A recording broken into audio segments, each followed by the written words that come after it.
Hey guys, आज आपण शिकूया तुरीच्या दाण्याची मसाल्याची आमटी तिखटवाली कशी बनवायची। याआधी मी हिरव्या मिरच्याची आमटी तुम्हाला शिकवली होती। आज आपण हिरोतीवाली तिखट आमटी कशी बनवायची ते मी सांगणार आहे। त्याकरता मी काही तुरीच्या शेंगा घेतल्या आहे। त्याचे दाणे काढून घ्यायचे आहे।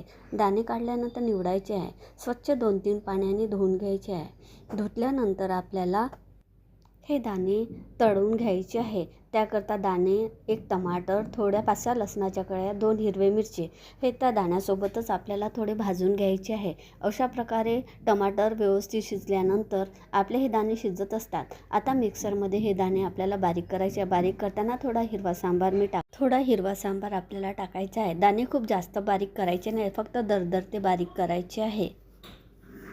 आता आमटीकरिता आपल्याला गरम मसाला तयार करायचा आहे। आता याकरता आपल्याला काही गरम मसाला तयार करायचा आहे। 2 कांदे, थोडे खोबरे किस, कलमी, काळे मिरे, 2 मोठ्या विलायच्या। संपूर्ण साहित्य आपल्याला गोल्डन ब्राऊन करायचे आहे। गोल्डन ब्राऊन भाजून झाल्यानंतर आपल्याला मिक्सरमध्ये बारीक करायचे आहे। त्याचसोबत आपल्याला अद्रक लसूण पेस्ट लागणार आहे। आता माझ्याकडे पेस्ट नव्हता, त्यामुळे मी 1 लसूण, थोडं अद्रक व सांबार यामध्येच बारीक करून घेतले आहे।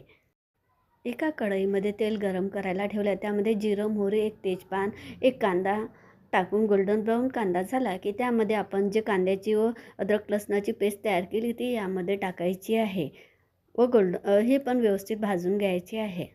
कांदा आपला व्यवस्थित गोल्डन ब्राऊन झालेला आहे। आता यामध्ये आपण ती पेस्ट टाकून घेणार आहोत। मसाला व्यवस्थित शिजला की यामध्ये 1 चम्मच गोडा मसाला, अर्धा चम्मच हळद व धनिया कूट पावडर तसेच जिरा पावडर यामध्ये टाकून घ्यायचे आहे। हे साहित्य व्यवस्थित आपल्याला शिजवून घ्यायचे आहे। मसाले व्यवस्थित शिजले तर भाज्या टेस्टी होत असतात। यामध्ये चवीनुसार मीठ पण टाकायचे आहे। संपूर्ण साहित्य आपल्याला व्यवस्थित शिजवून घ्यायचं आहे।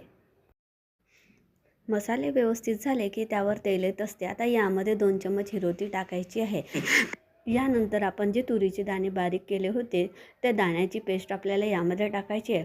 ती थोडीशी या हिरोतीमध्ये शिजवून घ्यायची आहे। त्यानंतर आपल्याला यामध्ये पाणी टाकायचे आहे।